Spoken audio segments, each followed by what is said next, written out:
Le podcast Ad Vitam existe grâce à vos contributions. C'est une association, Ad Vitam Prévention. Votre participation nous aide à promouvoir la médecine préventive et à produire des épisodes de qualité. N'hésitez pas à faire un don pour soutenir l'aventure. Rendez-vous sur la cagnotte des proches en tapant Ad Vitam. Merci. Ad Vitam, le podcast de médecine préventive. Environ 70% des maladies sont évitables. La médecine préventive, c'est une approche globale de la santé. Elle permet de cibler les facteurs de risque et ainsi de pouvoir limiter ou retarder l'apparition de pathologies. Dans ce podcast, avec l'expertise d'intervenants de qualité, nous décryptons sans tabou les données de la science auxquelles nous confrontons différents points de vue. Nous expliquons, avec bienveillance et empathie, quels sont les éléments pour devenir acteur de votre santé de manière positive, quel que soit votre âge. Je suis le docteur Sarah Langer, médecin généraliste et gériatre depuis plus de 15 ans. Bienvenue dans Ad Vitam, le podcast de médecine préventive.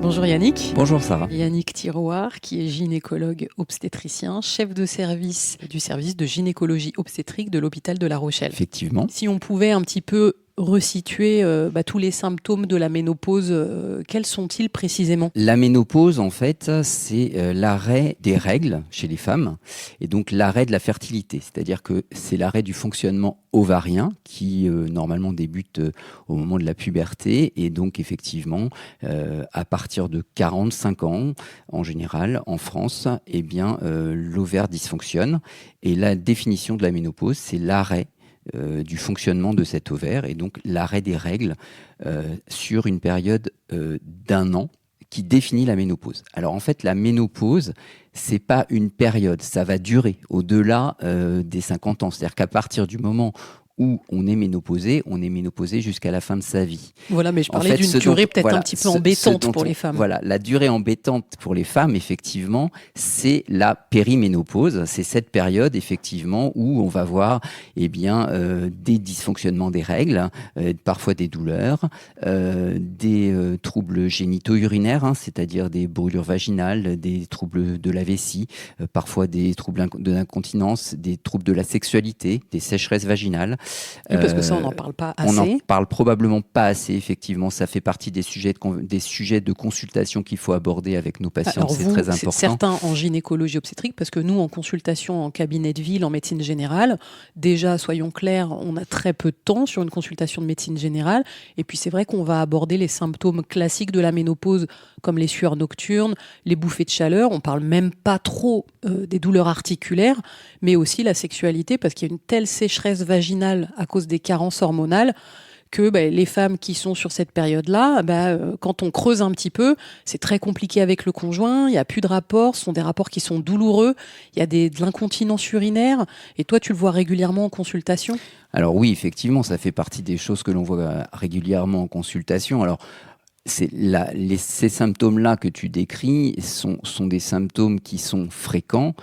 Heureusement que toutes les femmes n'ont pas ces symptômes-là. C'est-à-dire qu'en gros, il y a des patientes qui vont passer ce cap de la périménopause sans être trop gênées, pour des raisons génétiques, pour des raisons d'hygiène de vie, etc. Oui, il y a plein de femmes qui ne sentiront rien sur la période de la ménopause. Absolument rien, effectivement. Okay. Alors, les symptômes les plus fréquemment retrouvés sont effectivement les bouffées de chaleur. Alors, il y a des bouffées de chaleur qui sont bien tolérées par les patientes, et puis il y a des bouffées, ce qu'on appelle les bouffées vasomotrices, ou qui vont être extrêmement gênantes dans leur vie quotidienne, avec au travail, dans leur vie sociale, un flush qui font qu'elles vont devenir rouges, très etc. rapidement. Une sueur très importante. Quand ça arrive la nuit, quelquefois, elles sont obligées de changer les draps. Donc, on imagine à quel point ça peut être extrêmement gênant pour ces patientes.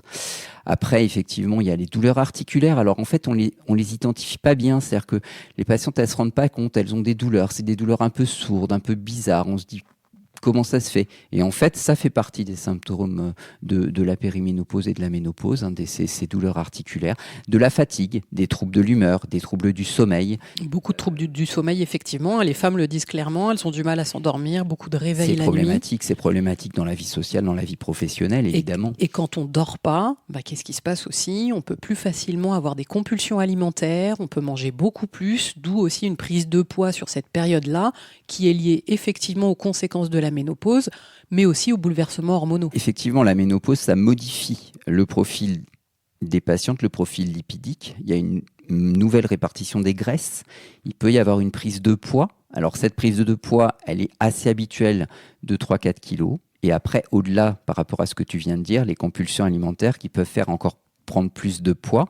Il y a évidemment, vu qu'il y a un arrêt du fonctionnement ovarien, le métabolisme change et donc il y a une diminution du métabolisme de la femme, ce qui fait que s'il y a des compulsions alimentaires et que le métabolisme est diminué, forcément il y a plus de stockage et donc forcément une prise de poids plus importante. C'est multifactoriel, exactement. Donc quand on sait toutes que quand le moral est pas bon, on consomme plus de sucre, par exemple, quoi. Hein. Donc l'importance de faire de l'exercice par rapport à ça notamment. Alors Yannick, effectivement, au cabinet de médecine de ville, de médecine générale, nous on reçoit les patientes qui viennent avec des dosages biologiques parfois pour affirmer la ménopause, donc avec des dosages de FSH, LH, de stradiol. Enfin, tu vas revenir peut-être sur ce sujet-là. Et médicalement, nous, on sait que, comme tu l'as très bien dit, c'est un arrêt des règles définitif depuis 1 an, et c'est là où on peut poser le diagnostic clinique de la ménopause. Alors, dans les recommandations, il était noté sur le plan médical qu'il ne faut pas faire de dosage biologique parce que ces dosages, quand on les dose au cours de la ménopause, en tout cas en périménopause, peuvent être très fluctuants et donc ils n'avaient aucun intérêt. Qu'est-ce que tu penses de ça ? La définition de la ménopause, c'est l'arrêt des règles sur une période d'1 an chez une patiente en âge d'être ménopausée, c'est-à-dire entre 45 et 50 ans. Okay, sachant que l'âge moyen de la ménopause, c'est 51 ans 51 en France. C'est ce que, voilà. En France et au Canada, c'est et ça ? au Canada, exactement, au Québec, tout à fait. Avant 45 ans, on parle quand même de ménopause précoce. Ça fait partie des éléments à connaître. Alors après, c'est un diagnostic qui est avant tout un diagnostic clinique. C'est l'arrêt des règles pendant 1 an, accompagné ou pas des symptômes dont on a parlé tout à l'heure, et c'est ça qui définit la ménopause. Les dosages hormonaux ne font pas partie, en tout cas ne sont pas recommandés pour faire le diagnostic de la ménopause. Ça ne veut pas dire qu'il ne faut pas les faire. Parce que évidemment qu'il y a des patientes qui vont être demandeuses, il y a des médecins qui vont avoir envie de les prescrire pour rassurer les gens. Donc ça ne veut pas dire qu'il ne faut pas les faire. Mais en tout cas, ça n'est pas recommandé pour poser diagnostic. Pourquoi ? Eh bien parce qu'en fait, avant d'être définitivement ménopausée, il y a une période périménopausique où en fait c'est complètement fluctuant, où effectivement on va avoir des dosages hormonaux qui peuvent être variables d'un moment à l'autre. Alors qu'est-ce qu'on dose ? On dose la FSH. La FSH, c'est l'hormone qui va permettre de faire sécréter les ovaires. La LH également, moins important, et le stradiol. Le stradiol, c'est cette hormone qui est sécrétée par l'ovaire. Et en fait, la ménopause, ça va se traduire par une élévation de la FSH qui va être très élevée et une diminution des œstradiols puisqu'il n'y aura plus de sécrétion au niveau ovarien. Sauf qu'en fait, en période de périménopause, on peut très bien avoir à un moment donné une élévation de la FSH parce que en fait, ça va stimuler l'ovaire et donc du coup des œstradiols qui vont être bas. Mais étant donné qu'on est dans une phase de fluctuation, il n'est pas exclu que sur un dosage quelques semaines ou quelques mois après, on se retrouve avec une patiente qui va avoir un dosage normal.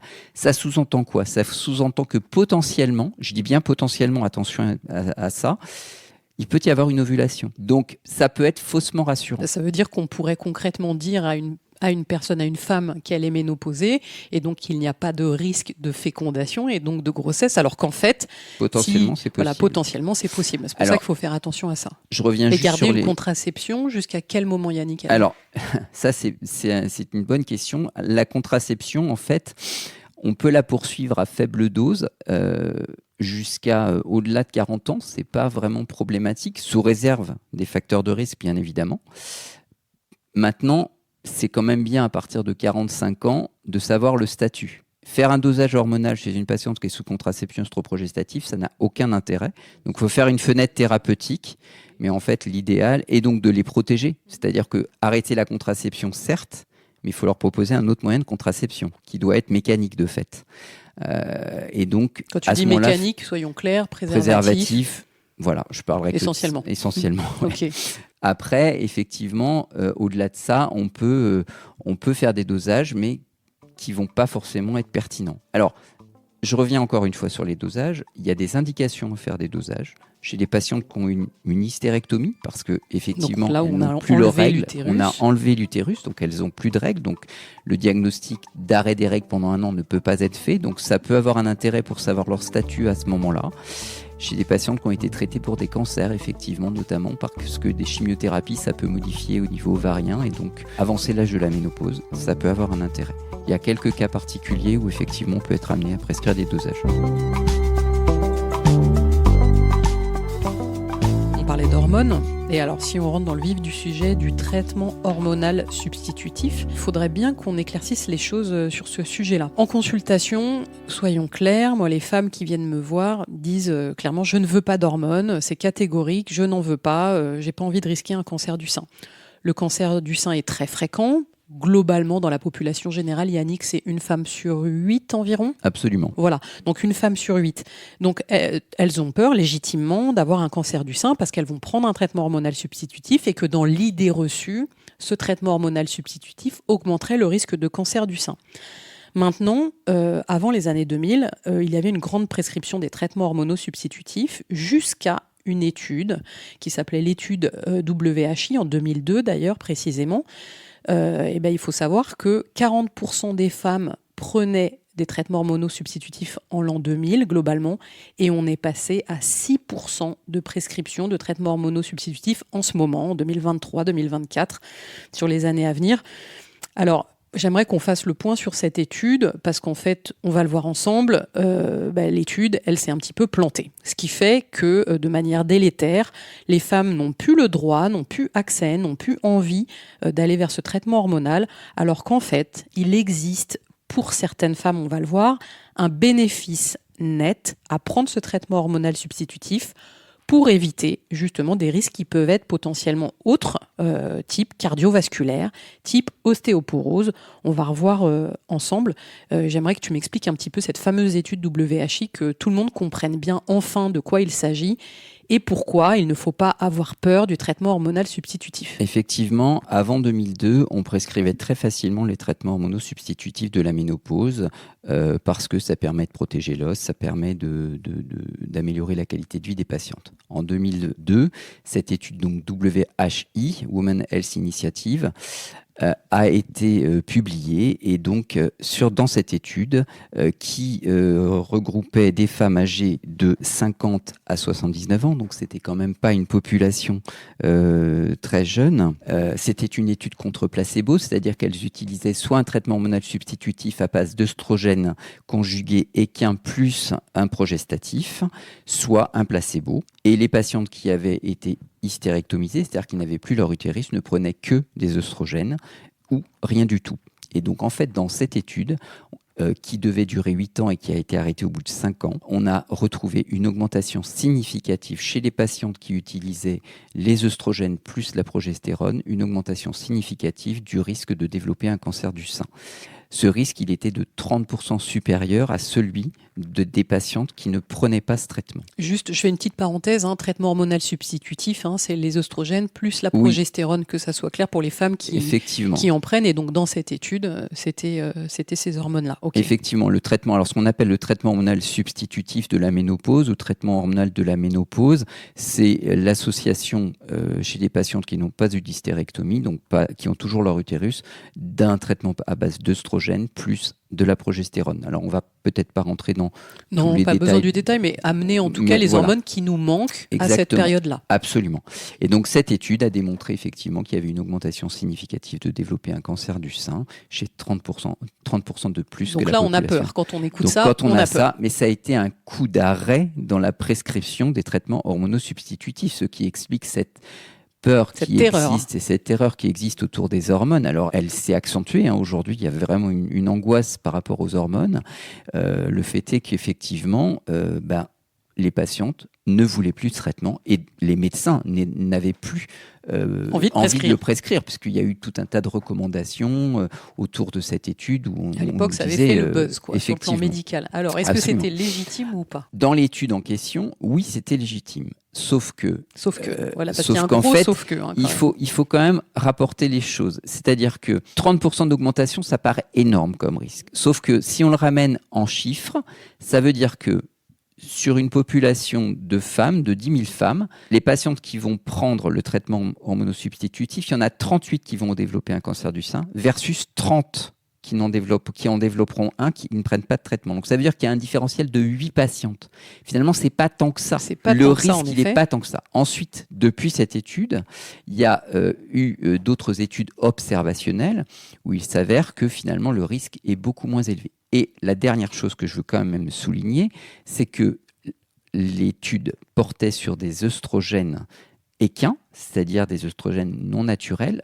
Or, en France notamment, on utilise des œstrogènes naturels, micronisés, par voie transcutanée, et on utilise également des progestatifs. Des gels, j'explique transcutanés. Donc nous, on utilise des gels, alors que là, c'était des hormones, donc des œstrogènes à avaler. À avaler, absolument. Okay. Pour la progestérone, c'est pareil, c'est-à-dire qu'ils ont utilisé le MPA, la médroxyprogestérone acétate, peut-être pas la peine d'en dire plus, mais nous, on utilise en France, et maintenant c'est recommandé, de la progestérone naturelle, micronisée. Alors, quand on dit naturelle, ça ne veut pas forcément dire que c'est une hormone que nous, on fabrique. C'est des hormones de synthèse, mais c'est des hormones qui sont biosimilaires, c'est-à-dire que c'est les mêmes molécules que ce que les femmes sécrètent au niveau des ovaires, par exemple. Donc déjà, il y avait une différence significative sur la prise de l'hormone, de le type d'hormone. Tout à fait. Et ensuite, la population, Yannick, on a dit 50-79 ans, donc très âgé quand même quand on pousse jusqu'à 79 ans. Quoi d'autre sur la population ? Population américaine. Population donc de surpoids, obèse.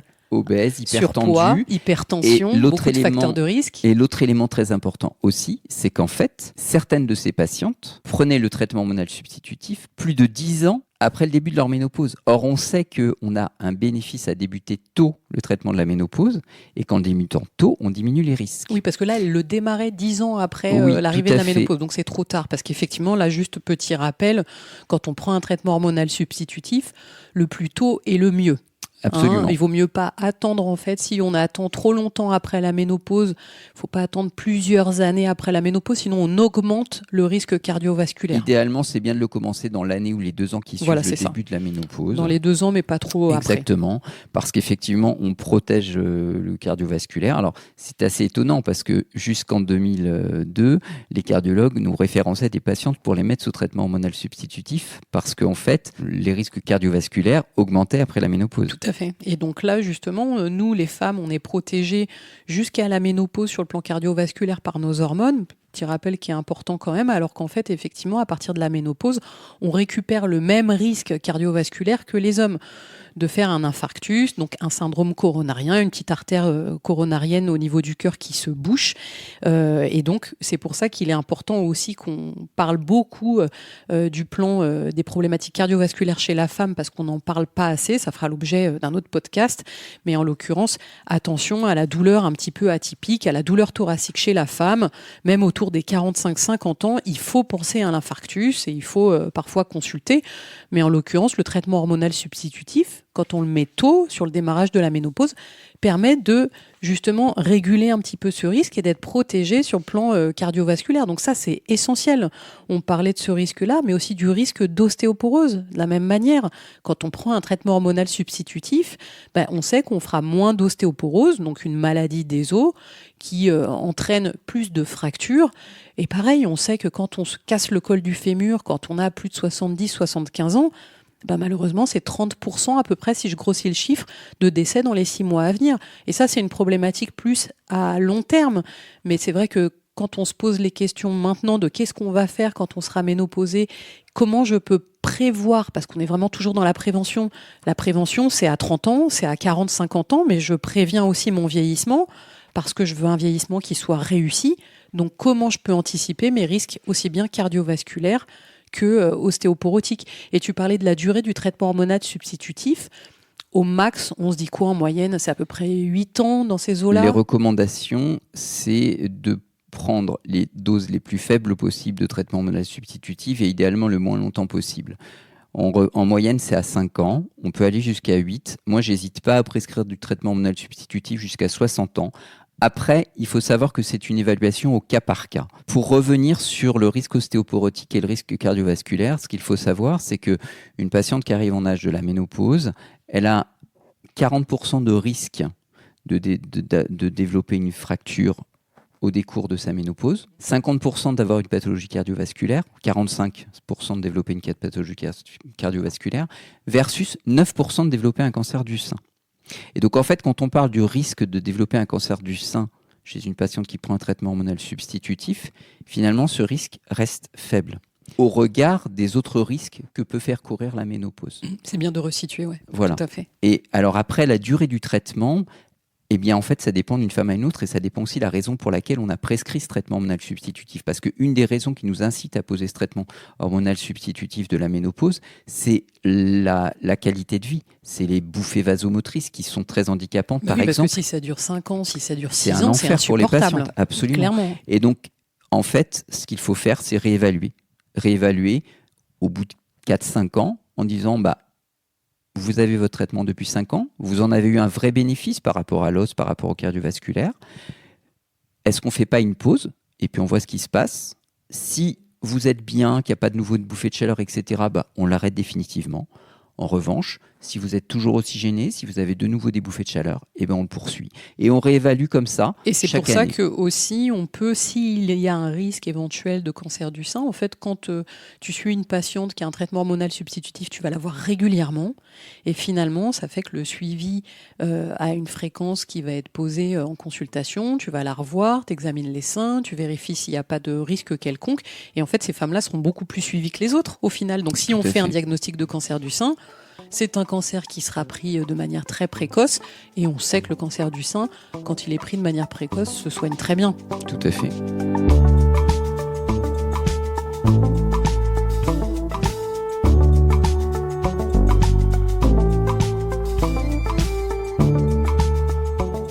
L'idée, c'est vraiment d'améliorer la qualité de vie. On parlait de sexualité tout à l'heure. Le fait qu'on donne des œstrogènes aussi chez la femme, alors soit localement avec des gels sur la peau, soit aussi au niveau vaginal, ça permet une meilleure trophicité, disons que la muqueuse va être de meilleure qualité, la lubrification aussi, on n'hésite pas à utiliser des lubrifiants aussi, peut-être que tu peux dire un mot là-dessus, pour que la sexualité soit épanouie aussi sur la période de la ménopause. Effectivement, alors la ménopause, l'âge de 50 ans, c'est souvent un âge charnière pour les femmes, c'est difficile. C'est un passage, c'est renoncer à sa fertilité, c'est donner l'impression de renoncer à plein de choses. Alors qu'en fait, la vie continue. Aujourd'hui, la qualité de vie des femmes à 50 ans, elle est différente de ce qu'ont pu connaître nos grands-mères ou arrière-grands-mères. Donc en fait, on a tout intérêt à ce que ces patientes, elles soient bien dans leur peau, dans leur tête, etc. Ça passe par la prévention, tu en parleras certainement mieux que moi, par l'exercice physique, par l'alimentation, par plein de choses, et pourquoi pas par le traitement hormonal substitutif, et également par la sexualité. Les symptômes génito-urinaires de la ménopause, effectivement, on n'en parle probablement pas suffisamment parce que c'est un peu tabou de parler de ses fuites urinaires, de parler de ses troubles sexuels, de ses difficultés d'incontinence, etc. Ce que moi j'aimerais faire passer comme message, c'est qu'il y a des solutions. Alors, le traitement hormonal substitutif, c'en est une. Après, les traitements locaux, c'en est une autre. C'est-à-dire qu'il y a des patientes qui, parce qu'on n'arrive pas à les faire changer d'avis, ne souhaitent pas prendre un traitement hormonal substitutif, préfèrent ne rien prendre.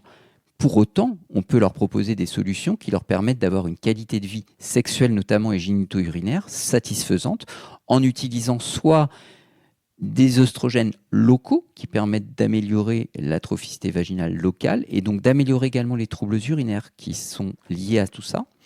Et puis si vraiment elles ne veulent absolument pas ça, ou parce qu'il peut y avoir des contre-indications, il ne faut quand même pas oublier que ça reste un traitement hormonal, il faut pas en avoir peur, mais il faut quand même, et ça c'est le rôle du médecin, tenir compte des effets secondaires et surtout tenir compte des contre-indications à ces traitements. Mais c'est ça, c'est du cas par cas en fait. Nous, il faut vraiment comprendre qu'il n'y a pas de recette qui fonctionne pour tout le monde en médecine. Quand on a en consultation des gens qui viennent pour « on m'a dit qu'il fallait prendre ça » ou « ma voisine prend ça », en fait, ce n'est jamais valable pour tout le monde. Nous, on évalue beaucoup de critères, beaucoup de paramètres sur vos antécédents personnels, sur ce qui s'est passé dans la famille. Et on évalue s'il y a un risque, s'il y a un bénéfice. On parle beaucoup de bénéfices-risques. Est-ce qu'il y a un intérêt à vous donner un traitement ou au contraire, il y a une contre-indication? Si effectivement, dans la famille, il y a eu beaucoup de cancers du sein, il y a eu d'autres types, des phlébites, des embolies pulmonaires, des choses qui vont contre-indiquer un traitement hormonal substitutif, bien évidemment qu'on ne va pas être favorable à mettre en place ce traitement pour améliorer tous les symptômes de la ménopause. Mais du coup, on peut utiliser d'autres techniques complémentaires. L'idée, c'est effectivement d'utiliser d'autres techniques comme de la complémentation alimentaire, de l'acupuncture, de l'ostéopathie, quoi qu'est-ce, peu importe, du moment que ce n'est pas délétère pour la personne et que tout ça est géré par des professionnels de santé qui s'y connaissent encore une fois et qui travaillent de manière conjointe avec le médecin, et ben dans ce cas-là, on réfléchit à comment on va pouvoir améliorer tout ça. Est-ce que pour un syndrome génito-urinaire, donc des incontinences urinaires, on va jusqu'à la chirurgie pour justement gérer cette problématique? Ça, c'est évalué en consultation. Sur la sexualité, est-ce que juste un lubrifiant suffit ou est-ce qu'il faut des œstrogènes ou des injections ou du laser? Il y a plein de techniques qui existent. Ça aussi, c'est évalué en consultation.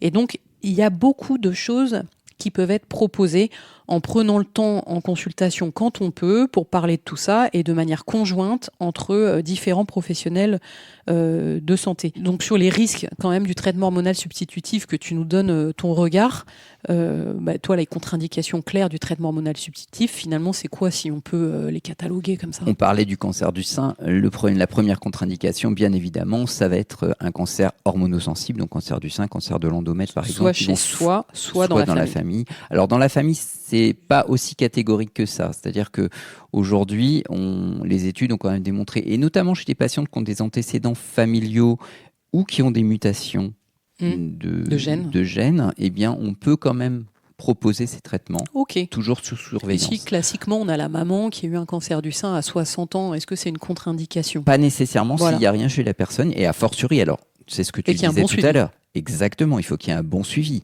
Il faut qu'il y ait les mammographies tous les 2 ans avec le dépistage organisé. Il faut qu'il y ait la palpation mammaire annuelle. À partir de 50 ans, voilà. Donc toutes ces choses-là, effectivement, qui sont importantes dans le suivi de ces patientes-là. En prévention, important à rappeler. Vous bénéficiez toujours d'un bon pour aller faire une mammographie tous les 2 ans à partir de 50 ans. On arrête globalement jusqu'à quel âge? 75, c'est l'âge 74 ans. C'est l'âge. En fait, le dépistage, c'est de 50 à 74 ans. Donc c'est ça. Maintenant, pour ma part, je n'hésite pas à poursuivre ce dépistage chez les patientes qui ont soit des facteurs de risque ou simplement parce qu'elles sont suivies, elles sont en bonne santé, elles sont en forme, et on sait qu'au-delà de 75 ans, il peut y avoir des cancers du sein. Et même avant, Yannick, c'est-à-dire que même avant. Avant, c'est pareil, c'est-à-dire que il n'y a pas de dogme, c'est-à-dire qu'effectivement, le dépistage, c'est à partir de 50 ans. Maintenant, chez quelqu'un qui a un antécédent familial, on va faire forcément des mammographies beaucoup plus tôt. Et puis, entre 40 et 50 ans, je trouve que faire une mammographie, c'est ma pratique. Au moins une ou deux, mais oui, ça paraît être une très bonne idée. Comme ça, on a une mammographie de référence. On voit s'il n'y a pas des petits signes, des petites calcifications, des petites choses qui annoncent un cancer du sein. Après, attention, je parle à tous les hypocondriaques. L'idée, c'est aussi de se dire que c'est pas qui fait le plus fait le mieux. L'idée, c'est pas non plus de se faire une mammographie tous les 6 mois ou tous les ans à partir de 35 ans. Pourquoi ? Parce qu'en fait, on a le risque des cancers qui peuvent être radio-induits. Et forcément, on reçoit des rayons X et on peut créer un cancer si on se fait faire des radios, mais de manière vraiment trop rapprochée. Ça, c'est pour ceux qui veulent trop tout checker, tout bilanter. J'en connais, ils se reconnaîtront. Mais l'idée, c'est quand même de faire un petit peu attention et de se faire accompagner avec le professionnel qui vous dira. Donc, sur les cancers utérus, du sein, les embolies pulmonaires, les phlébites. Les hypertensions, les embolies pulmonaires, les pathologies lipidiques, l'obésité qui peut parfois être problématique. Oui, parce qu'en plus, sur cette étude, encore une fois, je reviens dessus, population américaine, quand même globalement obèse, on n'a pas du tout le même IMC, l'indice de masse corporelle en France et aux États-Unis. Quand on est en surpoids, même obèse, on a trop d'œstrogènes de base. Donc on peut supposer que si on amène encore plus d'œstrogènes, on va faire plus de thromboses type phlébite, plus d'embolie pulmonaire, on accumule de l'hypertension. Et donc forcément que ça, c'est un combo explosif pour créer du cancer. A fortiori, si on le prend péros. Voilà, en plus par la bouche. En comprimé par la bouche. Sur le traitement hormonal substitutif et l'intérêt de mettre en place ce traitement, on peut se poser la question de toutes ces femmes qui ont pris beaucoup d'hormones pour une contraception, avec des plaquettes 1 mois, 2 mois, 3 mois, 5 ans, 6 ans, 10 ans, 15 ans. Est-ce que finalement ça a un impact quand on a pris tant d'années de contraception hormonale sur le risque de cancer du sein sur la période de la ménopause et sur le fait de prendre ou pas un traitement hormonal substitutif? Alors, la contraception œstroprogestative, la pilule, classiquement, les taux d'hormones sont très différents de ce que l'on prescrit à la ménopause. Oui, c'est-à-dire c'est beaucoup plus élevé. Le taux d'œstrogène est beaucoup plus important que celui de la ménopause. Dans la contraception. Dans la contraception. Ensuite, il n'y a aucune corrélation, et ça, toutes les études le disent, entre le fait de prendre la pilule œstroprogestative et le développement d'un cancer du sein. Il n'y a pas d'augmentation du risque de développer un cancer du sein chez une femme qui a pris la pilule toute sa vie. Ok, donc ça c'est un bon argument par rapport à tout ce qu'on se disait avant. Il y aurait finalement. même un effet protecteur, alors pas du sein, mais de l'ovaire et de l'endomètre de la contraception. Ok. Voilà. Donc le fait de switcher, de passer d'une contraception orale à un traitement hormonal substitutif n'augmente pas le risque de développer quelque pathologie que ce soit, et notamment de cancer. Donc c'est quand même très rassurant ce que tu dis sur les hormones, qu'on comprenne bien que si les pilules pour la contraception sont extrêmement dosées, qu'elles n'augmentent pas le cancer du sein, on ne voit pas pourquoi finalement un traitement hormonal substitutif augmenterait plus que ça le cancer du sein, finalement en dehors de la particularité de l'âge qui fait qu'on fait plus de cancer plus de 50 ans que moins de 50 ans au final. Les études observationnelles, en tout cas sur le traitement hormonal substitutif aujourd'hui, sont plutôt très rassurantes sur la pathologie cancéreuse du sein. On est prudent, on tient compte des recommandations, on tient compte des contre-indications chez les patientes, mais on est plutôt très rassurant et rassuré de prescrire ces traitements chez les femmes. Parce que certes, les hormones aujourd'hui, on a l'impression que c'est un hormone bashing, on peut le dire. C'est-à-dire qu'on a vraiment l'impression qu'en ce moment, qu'il ne faut surtout pas en prendre, alors qu'en fait, notre organisme est baigné d'hormones. Mais c'est ça, on est régulé par les hormones. Et ça, vraiment, c'est important que tout le monde l'entende. On a que des cycles hormonaux, certes, pour les ovaires, mais en fait, on a des axes hormonaux de partout, que ce soit au niveau des surrénales avec le cortisol, que ce soit au niveau de votre thyroïde, qui régule la température, qui régule l'humeur, qui régule le poids. Et en fait, s'il y a un déséquilibre au niveau hormonal, en fait, c'est une catastrophe, mais que ça soit pour la femme ou pour l'homme, puisque on parlera d'andropause dans un autre sujet. On pourrait dire que c'est la ménopause de l'homme, la ménopause de la femme, mais chez l'homme. Et ce déficit en testostérone, il peut être catastrophique chez l'homme. Donc ça fera l'objet d'un autre podcast. Mais dans l'idée vraiment qu'on comprenne que les hormones sont essentielles et que quand on est en déficit ou en déséquilibre, on est mal. On est mal. Et alors, pour terminer, en fait, j'aimerais qu'on finalise sur la prévention maximale qu'on puisse faire pour toutes les femmes qui sont en périménopause. Et tu dis qu'on utilise donc plus le terme de périménopause que de préménopause. C'est bien ça ? Oui, effectivement. On parle de périménopause à partir de 45 ans. C'est tous les symptômes dont on parle depuis tout à l'heure. C'est vraiment les bouffées de chaleur, les troubles de l'humeur, les troubles du sommeil, les troubles génito-urinaires, juste pour les rappeler, les douleurs articulaires, tous ces éléments-là qui empoisonnent, on peut dire ça, la vie des femmes. On peut le dire. Sur cette période délicate qui est la périménopause jusqu'à la ménopause, où c'est effectivement l'arrêt du fonctionnement définitif des ovaires. Pour autant, la vie ne s'arrête pas. On peut maintenir une qualité de vie absolument efficace, de qualité, alors avec maintien d'une activité physique régulière qui jouera sur énormément de paramètres, notamment les neurotransmetteurs, la dopamine, la sérotonine, plein de neurotransmetteurs qui sont essentiels pour se sentir bien dans sa tête, bien dans son corps, de toujours maintenir une masse musculaire efficace, parce que quand on a une bonne masse musculaire, on a une bonne immunité, on dépense plus d'énergie, et de bien s'alimenter, encore une fois, toujours avec des fruits, des légumes, des bonnes huiles, des bonnes graisses, puisque quand on a les bonnes graisses sont les précurseurs des hormones, et si je m'alimente bien, je vais synthétiser, en tout cas de manière plus favorable, mes hormones, et donc ça c'est essentiel. On en parlait aussi, on peut aussi s'accompagner de professionnels de santé comme l'acupuncteur, comme l'ostéopathe, comme l'hypnothérapeute. L'hypnose fonctionne bien. Tu as des patientes, je crois, qui sont suivies en hypnose. L'hypnose fonctionne bien sur les bouffées de chaleur. Vraiment, ça fonctionne bien. L'acupuncture également. En fait, l'important, c'est la qualité de vie. Ça passe par tout ce que tu viens de dire. Et ça peut passer par la case hormones, ça peut passer par la case traitement hormonal de la ménopause, parce que en fait, aujourd'hui, ce traitement, il apporte un vrai bénéfice pour les patientes, et il n'est pas prescrit sans connaître le statut de la patiente et sans connaître tous ces facteurs de risque. Ouais, mais je trouve que ta conclusion est très bien. Je pense qu'il faut vraiment clairement ne plus avoir peur de ce traitement hormonal substitutif. Je pense que toutes les femmes et les auditeurs auront compris qu'il peut être nécessaire, utile de prendre ce traitement. 25% des femmes en début de ménopause nécessiteraient un traitement hormonal substitutif. Chiffre à retenir, ça fait quand même 1 femme sur 4 et je ne pense pas qu'une femme sur 4 ait un traitement hormonal. Donc ce sont des femmes qui subissent leur ménopause, qui vivent mal toute cette période-là. C'est dommage.